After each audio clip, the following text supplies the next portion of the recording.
Hi BookTube, I'm here today with my February wrap-up. Let's just get into it. I have my handy dandy book journal here, but I'm going to be reading off my sheet first, just to tell you a bit about what I read. So the comic I read this month was Road to Perdition by Max Allan Collins and Richard Piers Raymond, I believe. And that was a really interesting comic actually. It was 300 pages, but it read really fast. It was a story of the mafia mobs in the 1920s, just before the Depression.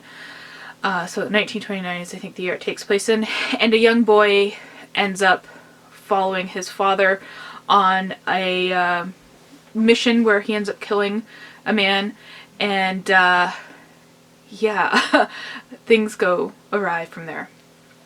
It was really interesting. I'm gonna put in some pictures of the art here. The art was really interesting, but it really changed from panel to panel at times. Like there were some scenes that were really super in depth with a lot of detail, and there were some scenes where there wasn't as much detail. But it was overall an enjoyable read. I also read Saga of the Volsungs, which is written by Anonymous. It was translated by Jesse L. Byok, and this is a Icelandic saga of Vikings, and it's very straightforwardly told.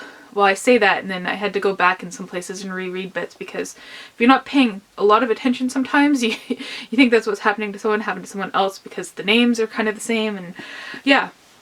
It was okay. It was an interesting look at some early literature there. Then I also read Please Look After Mom, and that is my favorite book of the month, by Kyung-Sook's Shin. And oh golly, that book is just, it opened your eyes to yourself and your own relationship with your mother too, whether you have a good relationship or a bad relationship or just a normal relationship or whatever. It makes you really think. But relationship, even with, you know, an older parent of any kind, not even an older parent, just any parent, and it's heartbreaking. It's about a family in South Korea looking for their mother and wife after she disappears in a subway station, and we get some really interesting perspectives. We get a lot of second perspectives, which is the you know, you were doing this, you were doing that, as well as third person perspective as well. It's just such a beautifully written book, very kind of understated in parts, but yeah, just an overall wonderful reading experience. Then I read Go Tell It on the Mountain by James Baldwin. Yeah, that is James Baldwin's first book, and for a first book, that is amazing. It's the story of one day, one 24-hour period, but we obviously go back and forth in time in regards to the characters that we're following. So we're following John, his stepfather, his aunt, and his mother, and their perspectives, and they each struggle with religion and God in some way. So for example, John is gay. It doesn't always come out and say that, but that is something that he's working through. The stepfather is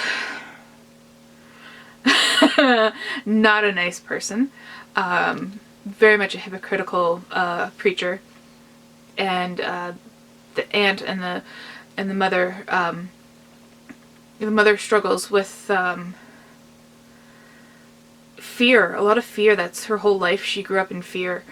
And the aunt as well was more about finding herself and dealing with her own identity, and how that all relates to religion, because it all takes place on a Saturday service in a Pentecostal church. Then I read most of the Canada Read selections.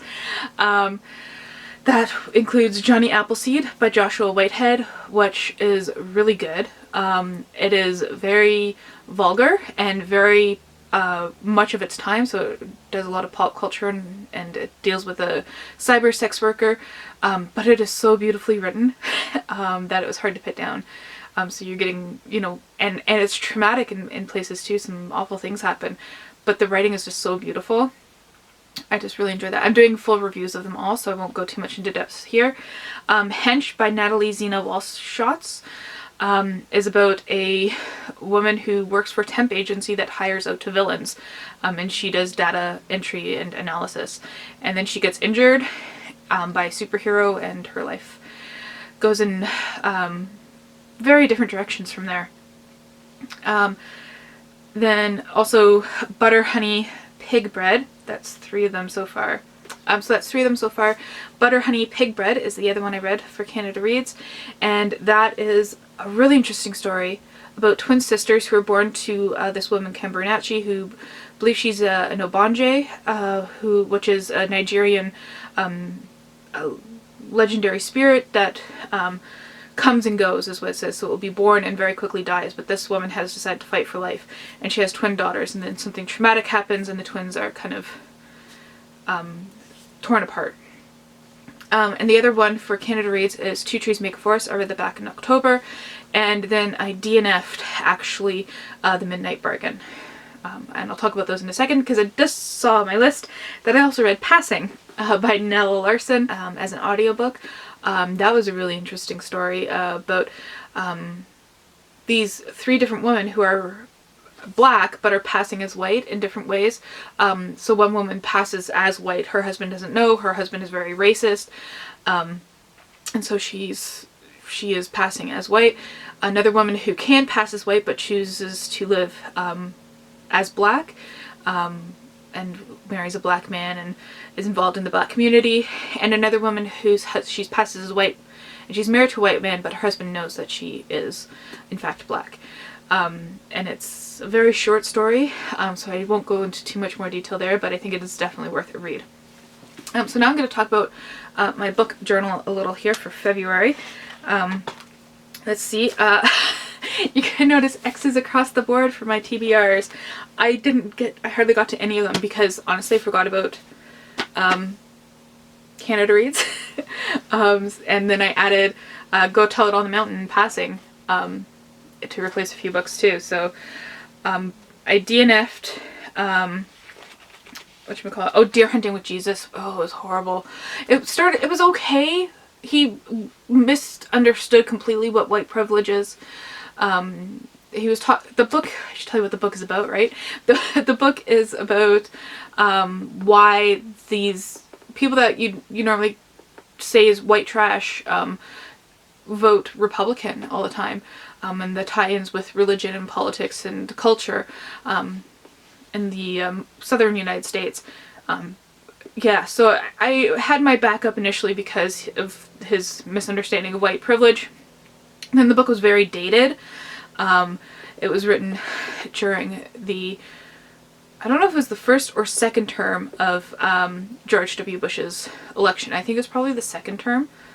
And so like Obama hadn't happened, Trump hadn't happened, and a lot of the stuff he was talking about, I was just like, it'd be different now because of these things. Like I understand that this is like the history of all this, like the background of all this stuff that, has happened. But now, a lot of stuff has changed. And then he started talking about guns, and he said this one thing about, oh yeah, okay, one kid will shoot his brother or something like that, but that very rarely happens. And I was just like, I gotta like calm down. And like school shootings, this happened before the big school shooting in the elementary school. I can't remember what the name of the school was, but yeah, so I was just like, yeah, this is not the book for me. Yeah. So Moccasin Square Gardens I didn't read, Theory I didn't read, Vita Nostra I didn't read, Lord of the Flies I didn't read. I'm still reading House of Chains. I am. I knew it would probably take me 2 months to read, but I read 270 pages of it. Yeah. I didn't read Scarborough. And oh, that's March. Where's February here? February. Yeah, that's it. I'm gonna show you my stats page here.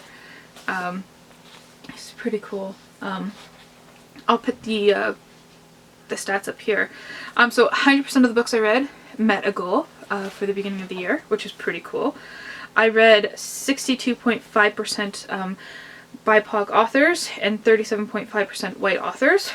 100% fiction. Didn't read any nonfiction. I read 37.5 physical books, 37.5% ebooks, 25% audiobooks. I listened to 2 this month. I read 50% female, 25% male, 12.5% two-spirit, and 12.5% unknown. That is the Saga of the Volsungs. Yeah, so that's February. I don't think there's anything else I have to say there. I read a few less pages and one less book than I did last month, but I also worked heavily on some essays and videos, so yeah, I'm pretty happy with my reading overall this month. Let's hope that March goes just as well. Thank you for watching.